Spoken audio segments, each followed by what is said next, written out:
But remember, for months and months, uh, not just the Israeli populace, including Netanyahu's bitterest enemies, backed his agenda, but the United States did, and in Yeah. fact, many Western European countries and many countries otherwise that are kind of have favored Israel's policy almost in a kind of carte blanche way.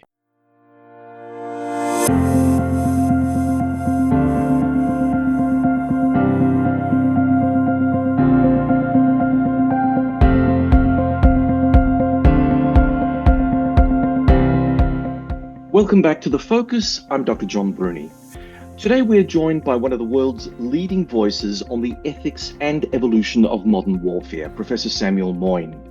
A historian and legal scholar at Yale University, Samuel has written extensively on human rights, the laws of war, and the political consequences of military innovation. His book, Humane: How the United States Abandoned Peace and Reinvented War, asks a provocative question. Has our push to make war more ethical actually made it easier to fight and harder to end? From the battlefields of Ukraine to the conflict in Gaza and into the rapidly advancing world of autonomous weapons, Samuel challenges how we think about justice, technology, and the future of armed conflict. We'll examine whether humane war is a moral victory or a dangerous illusion. Samuel, welcome back to the Focus. Thanks so much for having me again, John. Sam, in our last conversation, you argued that making war humane often extends it.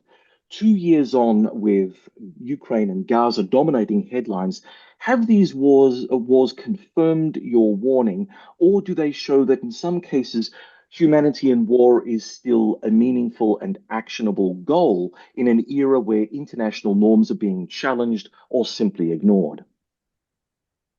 Well, a bit of both. Just to go back, I never would have said that it wasn't a worthy goal to make warfare more humane, as if we just should, let as much brutality as anyone ever wants to inflict take place. Rather, it's that we could do both things somehow, make sure to keep in sight our main goal, which is the control of force, the search for peace, even while giving subsidiary attention to how wars are being fought and not letting our our concern for that matter uh, like lead us to kind of cosmetic improvements to wars that then go on and on. So I think the the Ukraine war has challenged the framework in one self-evident way, which is that people got very angry at the start about Vladimir Putin's aggression. And that was new. And in fact, there were moves, including by leaders of great powers, to set up an aggression tribunal, something that hasn't happened since Nuremberg, unless you count some, amendments that the International Criminal Court hasn't really acted on yet. So, in a sense, that is progress. Now, it's selective progress because in many of these discussions, it involved singling out Vladimir Putin as even as he, claimed the authority of what the United States and other great powers have been doing since the end of the Cold War, invading willy-nilly where they like, sometimes with Australian support. Okay, so that's a big change.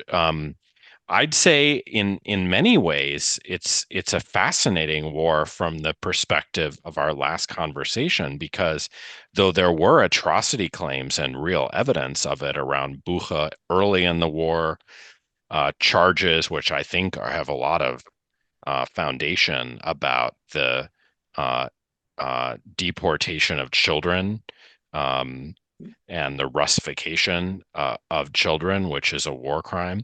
I'd say it's been a conventional war in which civilians have generally not been targeted. And if you just look, there are famous 20th century statistics about how many more civilians begin to die in war, but way more combatants have died in on both sides in the Ukraine-Russia war than civilians. And so that suggests that I'm not, you know, singing anyone's praises here, but it's a war in which Mm. limits are being accepted in some sense. Okay, so that's a different, I think, situation than I was concerned about. It's true that that war is endless. Donald Trump, ironically, is doing a lot to try to bring some kind of peace. It may be an unjust peace. Um, but I don't think there's a very good claim to make that concern about like how brutal the war is has extended the war. I mean, it's just not a good case. If we turn to the Middle East, and Israel's Gaza war, I think that is, you know, the plot thickens. Because there I would say that the overwhelming concern about the war has been whether it has been fought cleanly enough. Yeah, yeah. Israel with IDF, the Israeli Defense Lawyer Forces lawyered up, claims it followed the law. Lawyers help pick targets that were doing what we're supposed to do. The vast majority of world opinion says it's an atrocity or worse, a genocide. And so, you know, there I think it's the war is a very good candidate for thinking in my framework because in my view, what's gotten lost, at least for a very long time, um, is, well, wait, why is this war happening? What would be the conditions for peace? Do we want to Israel to fight the war cleanly and endlessly, as it's in a sense been doing against the Palestinian people for decades in a kind of endless occupation, and in the case of Gaza, repeated wars, what they call mowing the lawn. And if our critique is that it's not being done, you know, in a way that spares civilians enough, I worry that will play into this kind of syndrome of endlessness. So those are the two big wars that have been happening, and that's how I think they fit or don't fit my framework. There's one thing I, think it is worth concluding on for this answer, which is that I made a big deal of how Barack Obama claimed that his war on terror wouldn't be George W. Bush's. It wouldn't have the torture. It would minimize civilian casualties. And people believed him. They have not believed Israel when it said it tried to adhere to the law and that it was complying with moral standards. So that's a difference. And so the legitimacy that you can claim by saying we're following the law, the United States may have reaped that legitimacy in some quarters, at least for a while, as the war on terror was made humane. But Israel has not buttressed the legitimacy of its war. It just has been its statements have been rejected. Just on that alone, do you think that a lot of this has to do with the Israeli leadership singling out Benjamin Netanyahu specifically? Would any other Israeli prime minister be in his position as a figure of quite some controversy, even though he's a wartime leader of Israel?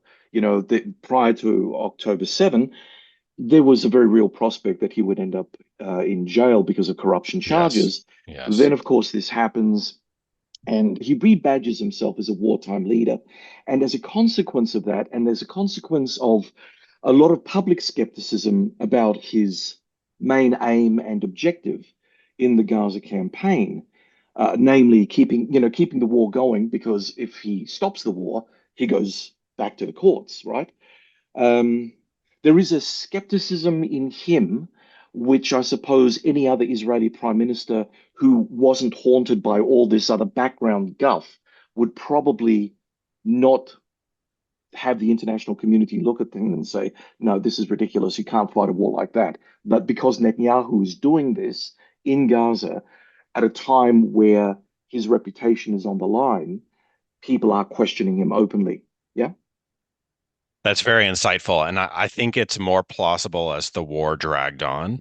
But remember, for months and months, not just the Israeli populace, including Netanyahu's bitterest enemies, backed his agenda, but the United States did, and in Yeah, fact, many Western European countries and many countries otherwise that are kind of have favored Israel's policy almost in a kind of carte blanche way. And so it was only after a very, very long time that that Netanyahu's ulterior motives throughout uh, looked more suspicious. Now, mm, I would say there's another explanation, which is goes with yours, that they can both be true, which is that Israel said the law and being law abiding looks different when you're facing an organization in urban warfare that is human shielding, that is living amidst the populace, that is placing weapons underneath hospitals and schools.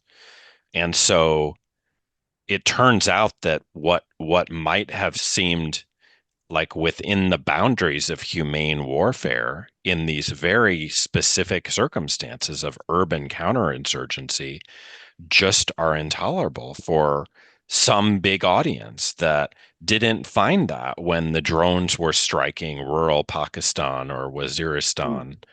Uh, and, I think the visibility, including on social media, of this war was much higher internationally. Um, and it just the concentration of it. And of course, what some have called the kind of, I think it's like urbanicide, really the leveling yeah, of Gaza has been so just breathtaking that if that's what staying true to the law means, then maybe the law isn't great. Now, ironically, even though I think that's a strong explanation for why the humane effect didn't work in the same way, the war's bitterest critics invoke the law and they say this is genocide, not this is wrong or this is imperialism or injustice. I mean, sometimes they say those things, but they thought they could gain traction precisely by appealing to legal categories, and they did to some extent. I just would worry that it might not, in the end, lead to where they want, which is a political settlement. yeah. And so that's the debate we would have to get into. And I don't have absolutely, you know, absolute conviction about what the right answer is, but that's the kind of debate that's worth having. Yes. Sam, one of the things that strikes me odd when we're talking about, the law, war, morality, and justice, and the way that the Israelis chose to fight against Iran and its proxies, there is a very clear distinction between Gaza and of course, the way that, the long-range surgical strikes took place over Iran against the Iran's nuclear program, and obviously even Hezbollah, because the operation that the pages and the walkie-talkies blew up in Yes. various Yes. Hezbollah pockets and whatnot, I mean, it was a way of disabling an enemy in a Yes. very clever way. Why did the Israelis choose not to be as clever? I understand that Gaza was a very urban center, and you're very right in saying that, Hamas combatants used hospitals as cover. They've used, they just used civilian infrastructure as cover for their movements. But in the end, was there not a better way for the IDF to conduct itself in Gaza, which wouldn't have led to the flattening of much of the urban infrastructure? And that would have obviously had a very big impact on the way that the world saw that campaign, because now it doesn't look Yes. like an Israel Hamas campaign. It looks like an Yes. Israel Palestine campaign. And that's a different level of hurt for Israel because now its Yes. reputation Yes. has been trashed. Yes. Well, I think that's largely right. I mean, I still would, you know, I don't know if you'll agree with this, but there seem to me like big distinctions between the different theaters of war in which Israel was fighting. Mm, And in Lebanon and especially in Iran, it could strike leaders with some confidence of where they were. And, the pager operation, a lot of people worried that it was indiscriminate and it probably did kill some of the wrong people. mm, But all things considered, it was way more discriminate than what happened in Gaza. yeah. And I totally agree with you that that's evidence for the fact that the real war aim in Gaza was the punishment of a people and, if you like, revenge. Mm, Um, and uh, and yet, I think it's just the case that it it was hard to find the leaders of Hamas, and the if you really went out and said we're going to assume that all males of a certain age are part of the organization and they're just strewn throughout the city and we don't know where the leaders are, and your declared war aim is to eliminate this group, there's I don't see a big alternative to what they did. Now, I think the war aim was wrong because that price is too high, even if in other circumstances like Lebanon or Iran, it might be a legitimate war aim. Um, and the very fact that it's caused such revulsion through the huge collateral cost suggests that a lot of people think that at a certain point, your legitimate war aim becomes illegitimate um, because of the circumstances of the fighting that it requires. Now, that's being very friendly to Israel. There is going to be, an international court of justice ruling about whether it in fact committed genocide, and that's going to involve an intricate weighing of, politician statements, looking at the way in which they were and weren't relevant to the formulation of actual policy. I think, it's hard to deny based on just what we see with the naked eye that there was more involved in the strategy and tactics of the war against Hamas than just getting Hamas, because there was just too much death and destruction for that to account for it. That said, it's just really hard to fight a precise war in as an urban counterinsurgent situation. mm. Um, I'm just curious, what's your opinion of Israel subjecting itself to a post-war international criminal court kind of situation? I mean, I'm a skeptic about this. I mean, I even in a post-Netanyahu setting, I don't think that Israel would volunteer itself to hand over members of the IDF or any such thing. I think that that's just beyond the pale. Of course not, and Americans have never done so either, Right, right. but back But that, decades, and yeah. so yeah, I totally agree with you. Mm. But does this not undermine the very fabric of this international order we're meant to be supporting? I mean, going back to Ukraine, for instance, the Western militaries are always touting the adherence to the laws of war, but then you've got a combatant like Russia that shows very little restraint. And so, in such an asymmetric conflict, doesn't the idea of having a humane war framework become kind of meaningless, or at least, at worst, from at least one perspective, a self-imposed handicap? If one were to obey these international norms and conditions, you're basically making your militaries fight wars with their hands tied behind their back. At least that would be an argument, right? Sure. No, and that was always the classic argument. I mean, I've suggested earlier that I kind of think compared to Israel, Russia was very restrained in Ukraine. I mean, it really did, for the most part, and especially as the war went on, restrict its attacks to military targets, and Ukraine certainly did. with some exceptions. And so that became a conventional war of position in part because there were these battle lines and there were, soldiers and tanks at it.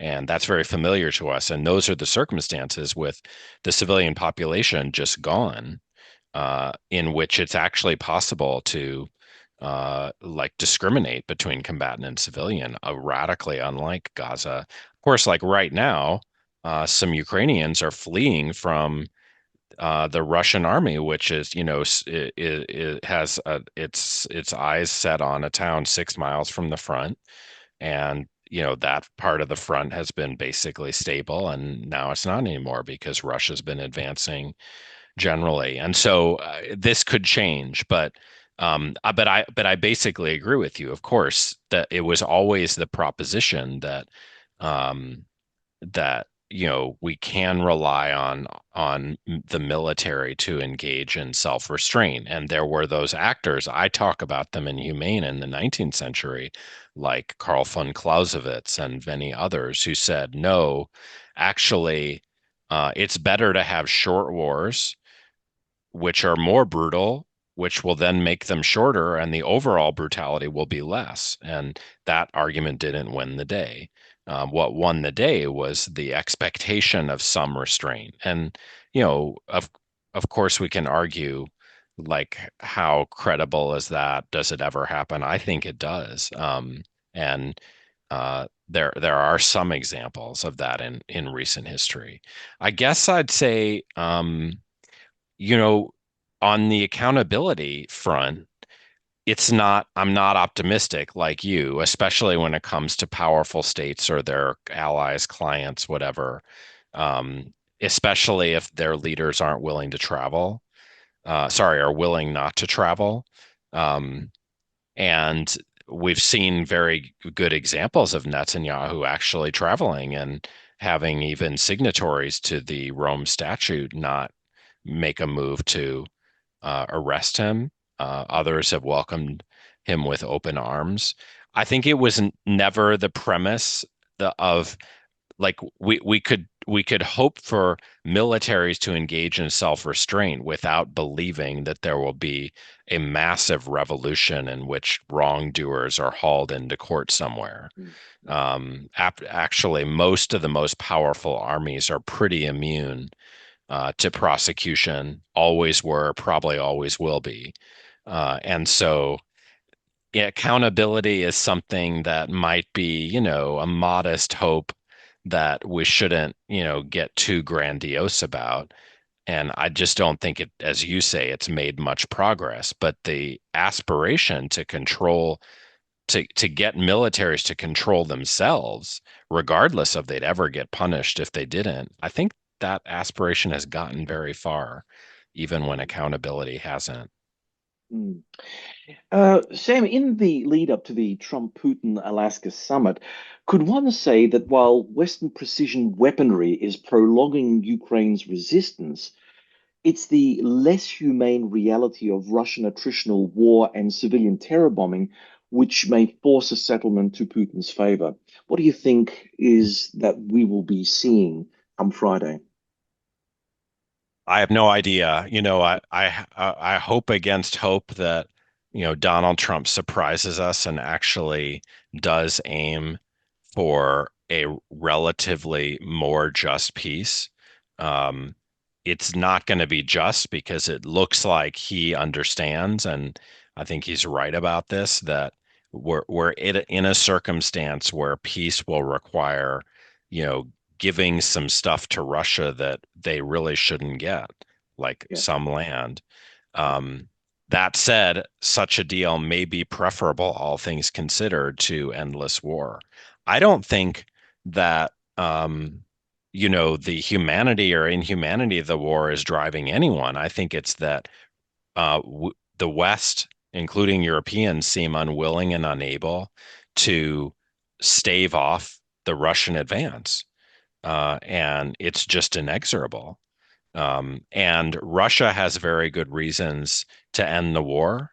Um, I don't think it can hold out for either um, really kind of a client state in Ukraine of the kind it once enjoyed before the Maidan uprisings, and I don't think that I mean, from my perspective, Putin is in a lovely position to to declare a ceasefire and take home some winnings, as unpalatable as that is.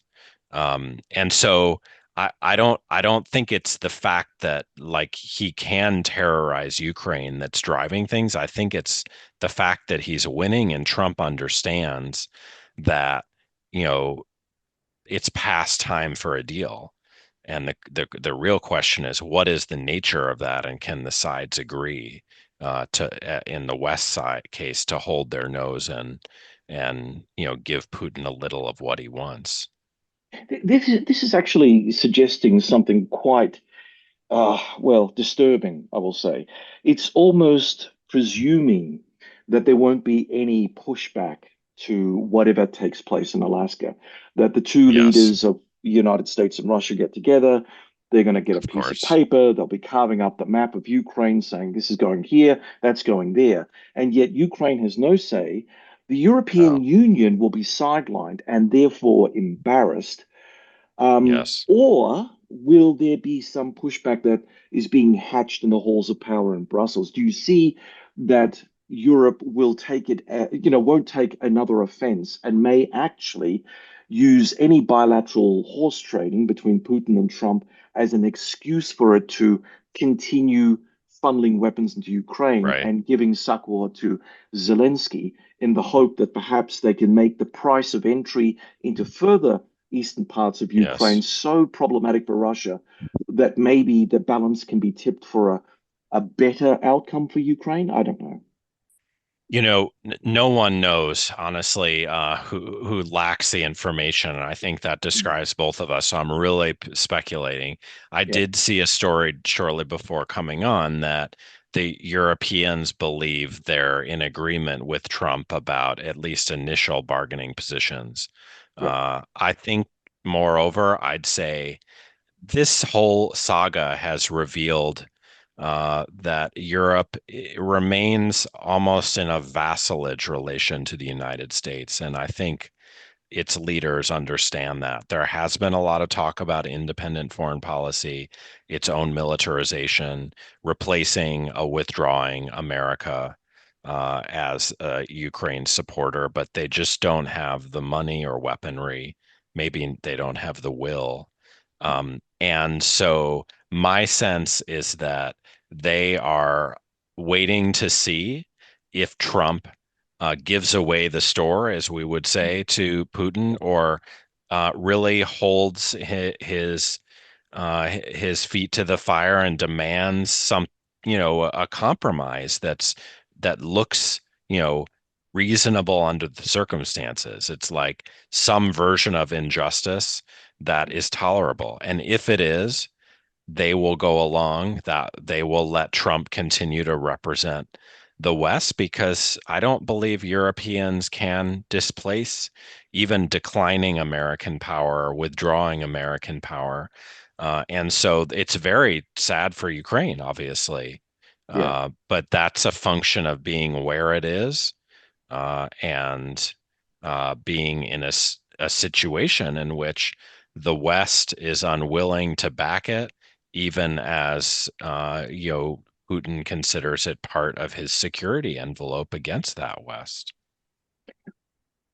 Okay. Taking a lot of what you said earlier, do you think that if a deal is if a bilateral deal between Putin and Trump comes to fruition, that that really does then jeopardize other parts of Europe to Russian aggression, potential Russian aggression? If Putin can get away with his war in Ukraine with territory that he illegitimately claimed, and then it becomes, well, okay, that's yours now. Will Yes. that not give Putin succor in terms of, oh, look, well, that wasn't too bad. Okay, I lost a truckload of soldiers, but the Yeah. sacrifice was worth it in the end. Let's go after other areas of Europe that we can salami slice away from the West. So John, I wrote a recent piece that's a book review in the Harper's Magazine that sort of touches on some of this. It's about the origins of the Ukraine war. And I don't want to take a very strong position because I'm not an expert, and I really, I just th I think a lot depends on your priors, like what you think led to this situation. And, my own view inclines to the belief that, well, there has to be a rational kernel somewhere there. Putin set Russia back. Russia is a second-rate power. I mean, it's a power compared to a lot of other states in virtue of its land and resources. It's basically a big gas station uh, in decline, With and nuclear yet weapons. with nuclear weapons. Yeah. So all true. And yet it emerges weaker economically, militarily than before the war. Yeah. It was it ever credible that it was going to invade anywhere else? Well, maybe Belarus if it were lost to the West.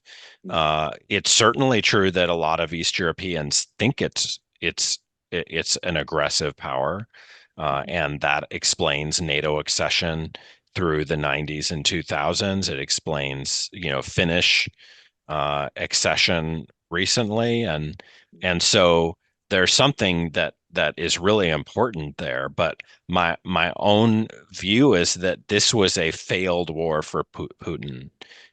If his war aim was a client state in the east to his west, which I think was what pretty clearly what he wanted, not annexation beyond Crimea and maybe those eastern provinces, then he he doesn't get what he wants. He sets his country back. Inflation, deaths of untold numbers of young Russian uh, kids. And so I don't know. I'm not a believer in the, Putin as Hitler Yeah. analogy, No. but remember, to go back to your last question, a lot of people have believed that there's only one solution to this conflict, which is beating Putin, maybe ousting Putin. Mm.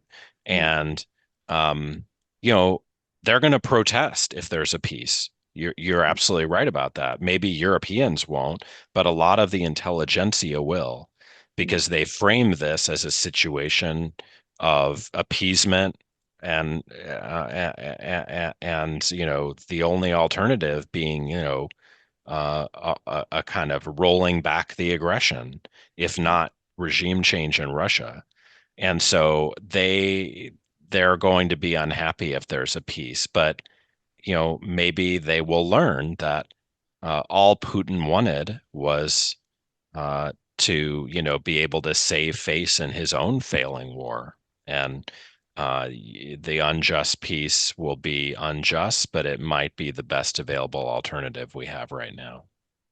And actually, it's funny that you should say this because I also share your characterization as Putin not being Hitler. I mean, the Russian army certainly isn't the Wehrmacht. All right, so let's look at the idea of humane war, or whether or not the idea is more of a rhetorical cover under certain circumstances. So Israel insists it takes unprecedented steps to minimize civilian casualties. Yet, Sure. the televisuals that are coming out on the destruction and death remain quite significant in the public mind. Does this prove Yes. that humane war is more of a rhetorical cover, perhaps a legal artifact, than a Yes. reality on the ground? It's a great question, and I think we never can definitively answer it, because no one could deny that there's a lot of rhetoric in it, self-serving rhetoric by states that claim to, engage in this moral hygiene of taking care of the very people they're fighting. Uh, and yet I somehow resist the conclusion that it's just rhetoric, because I do think uh, lawyering up has affected the practice of war. And the warrior's honor has changed in great power armies to incorporate the idea that war is not against a nation, but against its leaders and especially its military. Now, in the Gaza case, of course, this position is tested, and it does seem, just rhetoric. But then you think, well, a certain percentage of the Palestinian population has died.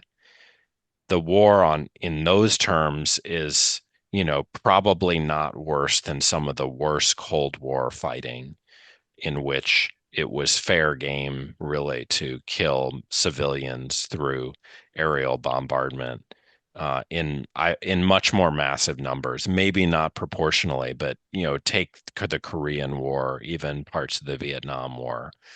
Um, you know, Israel's defenders often say no, if they wanted to commit a genocide, why didn't they strike harder, kill more people?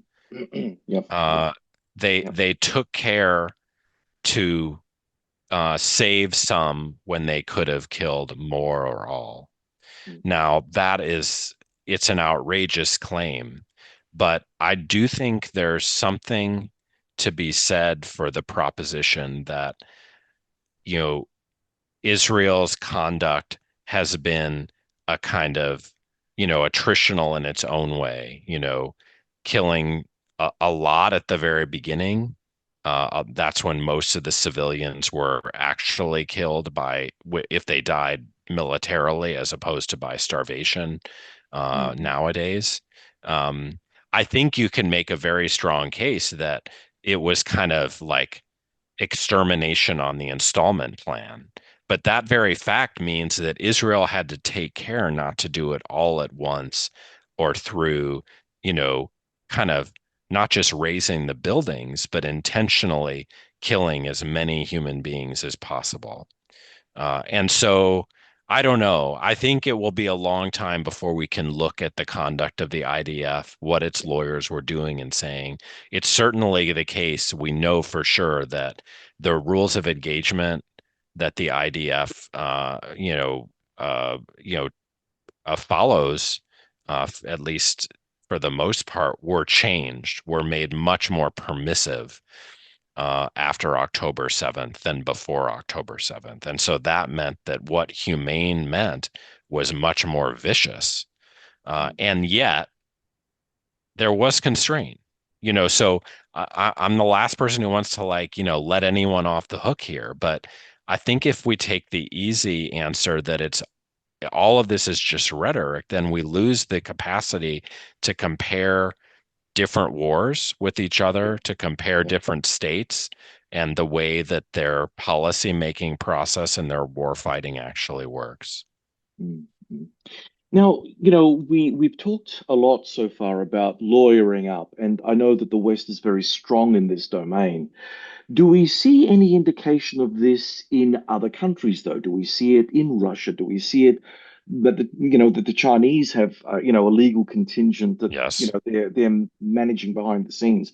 Iran, I mean, we talk about the West as if it's somehow different from everyone else because we're the good guys. We're the ones that obey the rules, or at least try to. And Yes. so we have Yes. all the mechanisms in place that when the blowtorch of public opinion comes to us, we can whip out the lawyers Yes. or have a room of lawyers and say, look, this is how we Yes. conduct ourselves. So therefore we're better. How does it work for the other side? How does it work for the Russo-Chinese sort of contingent, the BRICS, if you will? Yeah, I think it's a fascinating question. I mean, I think my own theory is that the reason states fight humane or more humane wars sometimes is because they're compelled to do so by public opinion. Mhm. And public opinion change, expectations change. And of course, that's not like happening the same way in all regimes. Um, However, I think it did happen globally. And so I have trouble with those who say, oh, liberal states or democratic states, whatever that currently means, are the ones that might engage in restraint and the rest don't. But that doesn't explain Russian conduct in Ukraine, which I'm not apologizing for, but I believe is often within the boundaries of so-called international humanitarian law. I mean, China, it's hard to say, but for years, Westerners thought we should promote international law so that China is locked into it. And so the expectation was that, in a sense, by setting global standards, even those that might not have set them in the same way are forced to adhere to them. Now, we don't know. Remember, China has not fought any wars other than, you know, on the Indian border from time to time. Those have not been, about massacring civilians like Westerners do that very well. Our clients have done it very well in the Cold War. So, but it's fair. It's totally fair to ask what their wars will be like if and when they start fighting them. Um, I don't have any particular reason to think they will be more brutal than the ones that led to this revolution of concern for civilians. They might be less so. I don't know. I think that it is very important ultimately to say that states are constrained generally by what their domestic populations demand and expect, even in authoritarian regimes. And that means that, you know, the world has changed and ordinary people have very different views about what's acceptable in wars than they did 100 or 200 or 1,000 years ago. So, in fact, what you're suggesting is that war is in a state of continual evolution, and somehow the evolution toward a more humane outcome is now quickening at this point in time because technology allows us to do certain things that we could not do as far back as 80 years ago during World War II. Well, that is a big factor. Precision is now technologically available. I'm not someone who believes in technological determinism.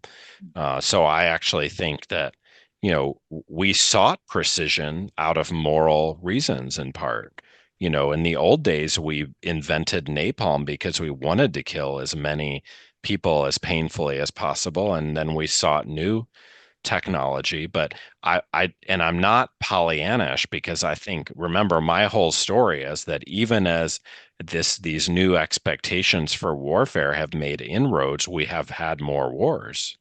So Yes. people's tolerance of war has changed. After World War II, people wanted the end of war.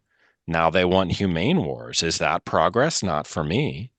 I'd much rather have peace in Gaza than humane occupation or warfare. So, but I do think there has been a change over time in the way warfare is fought because of what people expect out of warfare. And, around the world, people from all sorts of different regimes have expressed their horror, maybe selectively, but whatever, at what's happened in Gaza. And that's very strong evidence for the proposition that there has been a certain kind of moral adjustment uh, to what we think ought to be allowed in fighting enemies. Okay, Sam. So let's take a step back now. If blockades and occupations are inherently coercive, can any conduct of that sort of warlike action be considered humane with the current levels of technology? I think so. I distinguish between domination and pain. If someone hurts me, you know, it is a form of domination, but I can also imagine forms of domination that are pain-free. If someone, doesn't kill me but throws me into jail, they could treat me humanely in jail, give me very good food and water and sanitation, and yet I'd be a slave to their will. And I think that's generally what's happened in Gaza is not violence, it's subordination. Now, it's been characterized by repeated outbursts of violence, of the violent forms of subordination, but the the real problem is the denial of freedom and self-determination to a whole bunch of people. So I think it is most important that we say it's scary, but actually you can dominate people less violently, and it's still bad. Yeah, It it's might still be bad. better if the only alternative is dominating them violently. Of course, we take the humane version every day of the week. But what if there's an alternative that's beyond domination? Then that's what we should care most about, not whether it whether there's more or less violence, because you can have not violent jails, and that's not good. No, and I think that it raises an interesting question about, okay, well, so you can have peaceful subservience, but in the end, the human condition won't tolerate that for long. Yes, Once you feel yes, hemmed exactly. in, there's that necessity Exactly. that you want to break out of that, whatever it is. Of course, So of course. I mean, yeah. and we look back and I mean, I'm the last person who would say that what Hamas did on October 7th was justified or anything like that, Mm, but we do look back and, idealize the American revolutionaries and, slave people who engaged in slave uprisings. Even, in the history of my country, outright terrorism against slavery, like John Brown is a mm, good case. And there are lots of examples of this around the world. Israel itself comes out of a history in which terrorism was involved, the yeah, Stern Gang, and, yeah. so there we all think that, almost everyone, pacifists aside, think that when push comes to shove, uh, domination breeds violence, sometimes justified violence, and then we're in a debate about, well, when. And so I totally agree with you that these things are not just different forms of control, but nonviolent control, supposedly is often like the breeding ground for violent outbursts that then justify violent control and repression, and that's what we're seeing today.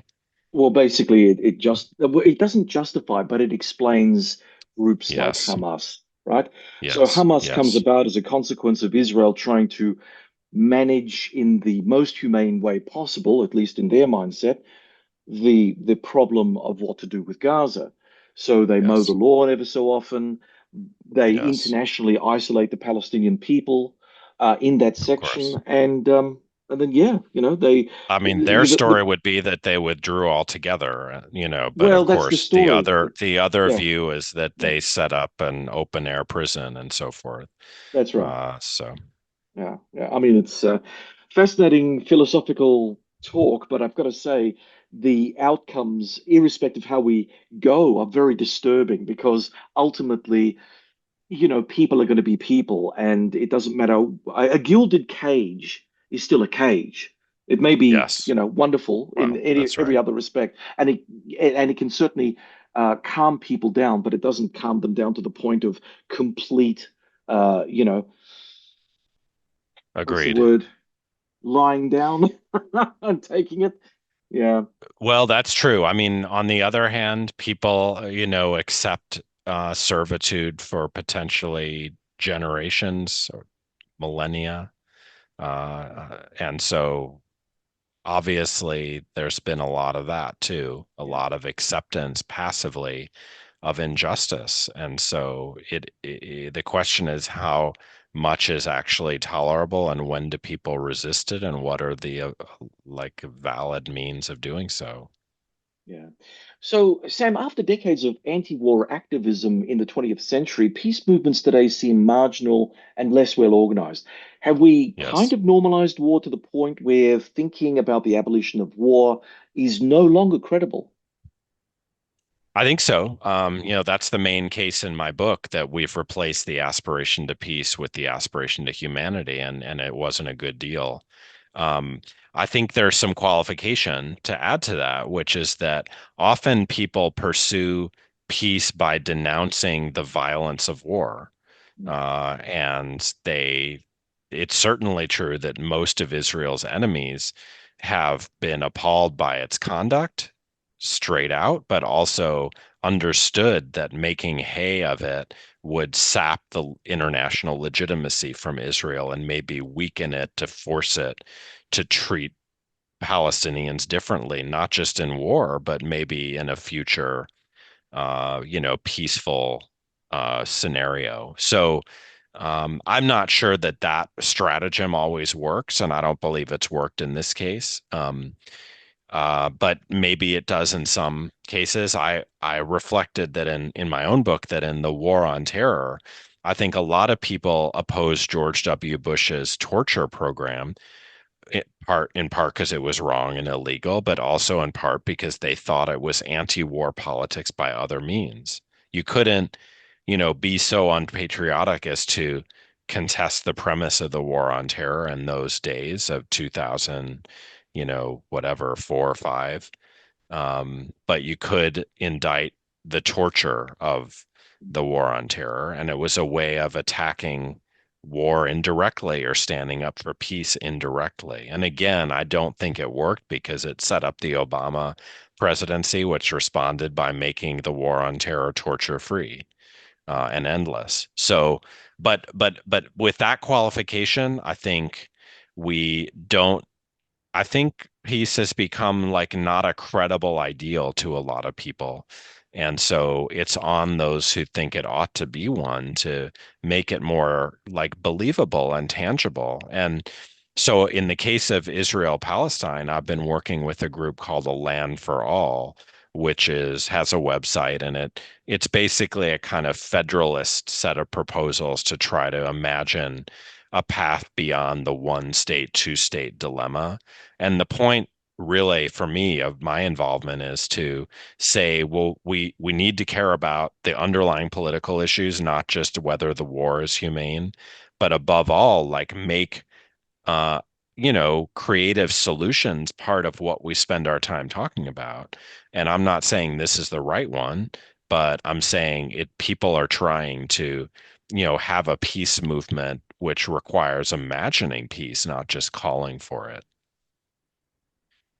Okay, Sam, do you think that some wars are morally necessary, and in an international setting that is more morally and ethically ambiguous, does right and wrong still have any real significance?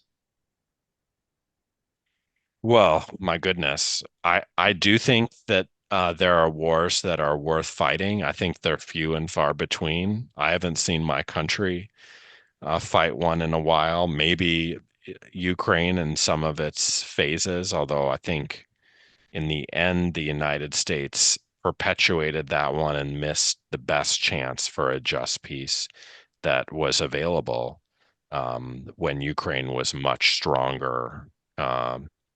And before Russia started pushing the lines back. Um, and so always in this question, there's a question about what wars are worth starting and when is it worth stopping them, even when they were just at the start. Um, so I'm conceding that, I'm mostly against wars, anti-war, but not pacifist, but there might be a category of just wars.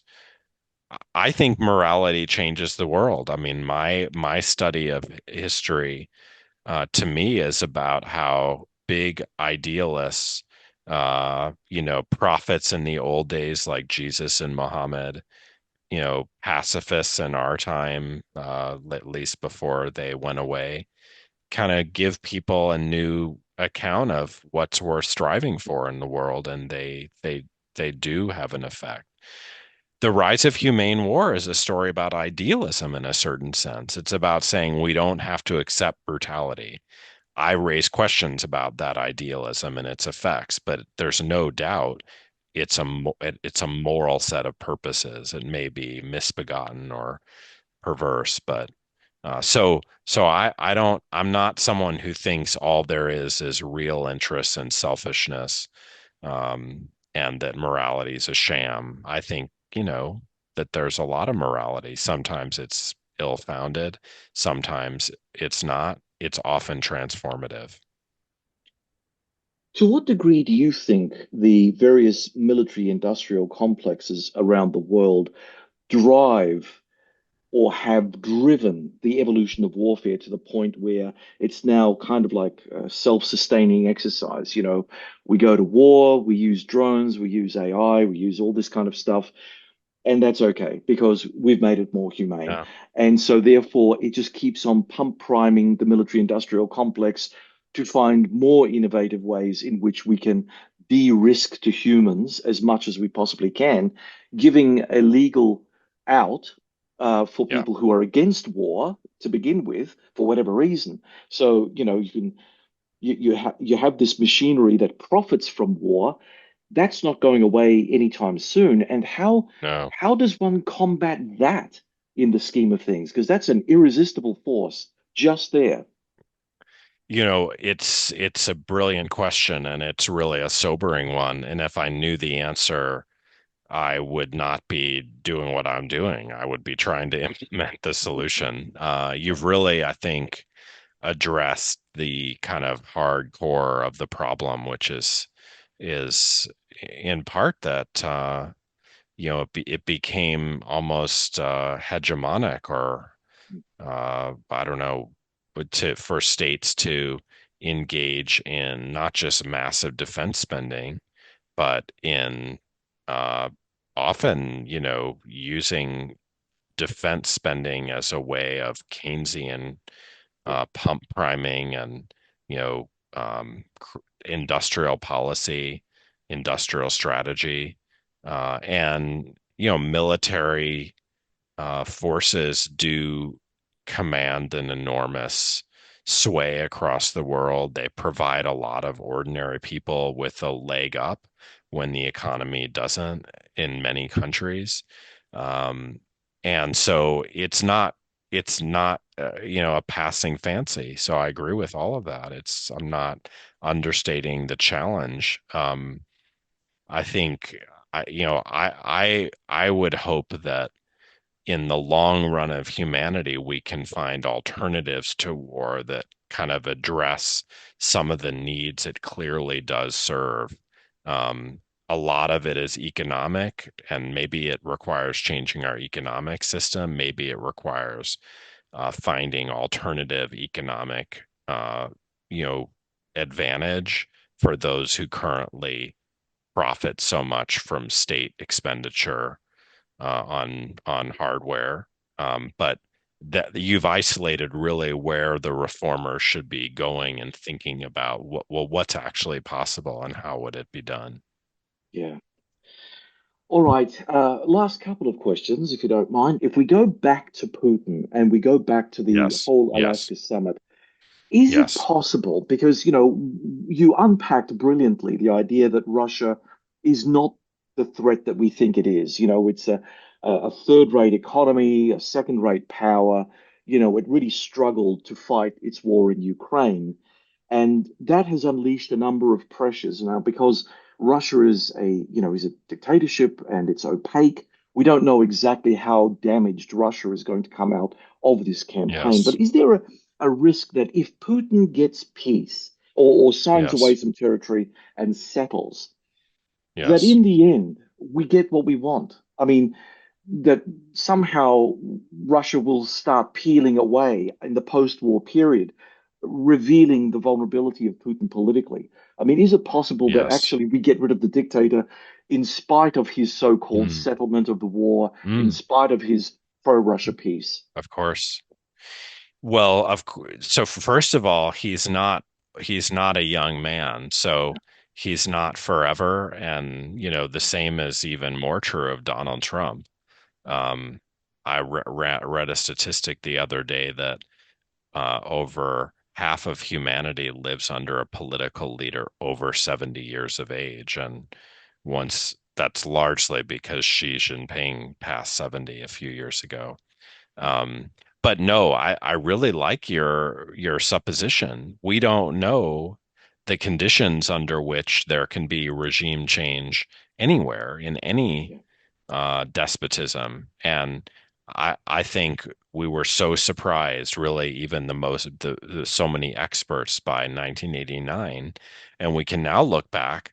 The books I review in the Harper's article I mentioned are kind of about this, that the West really mismanaged the period of the 1990s, helping bring about Vladimir Putin's rise. And so, you know, history is going to continue and he's not going to be there forever. We don't know what will succeed him, if there will be ever anytime soon another chance for a democratic Russia.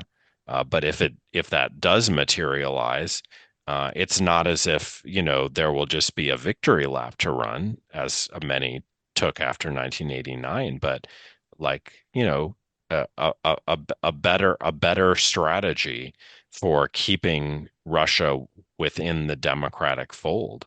And that was obviously short-lived. But I don't know. I love your conjecture, which is that it's kind of like adapting your question about Netanyahu, but applying it to Russia. If leaders fight wars to stay in power, well, it follows that the end of those wars leave them more exposed rather than less exposed.